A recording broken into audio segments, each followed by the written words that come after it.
ए plus B का whole square बताओ बेटा। A square plus B square plus 2ab। Very good बेटा, बैठ जाओ। ए लड़के तू खड़ा हो, बता। हाँ हाँ सर। 79 गुड़े 89, 89 गुड़े 92, 92 plus 93 plus sine square theta plus cos square theta equal to बता कितना हुआ। रुकिए सर बताता हूँ। हाँ सर आपकी कोचिंग में मुझे पढ़ना है, वो फीस बता दीजिए। कोचिंग ठीक है, आ जाना। हाँ। मैंने कौन सा क्वेश्चन पूछा था? दो को जोड़ो कितना होता है बेटा? दो को जोड़े 22। 22। हाँ हाँ, वाह, ताली बजाओ बेटा, बहुत सही। ठीक है, और हाँ कोचिंग आ जाना, वरना कल फिर से ऐसे कठिन क्वेश्चन पूछ लूंगा, टेढ़े हो जाओगे।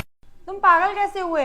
मैडम जी मैंने एक विधवा औरत से शादी कर ली थी, उसकी जवान बेटी से मेरे बाप ने शादी कर ली, तो वो मेरी बेटी मेरी माँ बन गई, और उनके घर जब बेटी हुई तो वो मेरी बहन हुई, और मैं उसकी नानी का हस्बैंड था, इसीलिए वो मेरी नवासी भी हुई। इसी तरह मेरा बेटा अपनी दादी का भाई बन गया, और मैं अपने बेटे का भांजा, और मेरा बाप मेरा दामाद बन गया, और मेरा बेटा अपने दादा का साला बन गया। और अबे चुप कर, मुझे भी पागल करेगा क्या?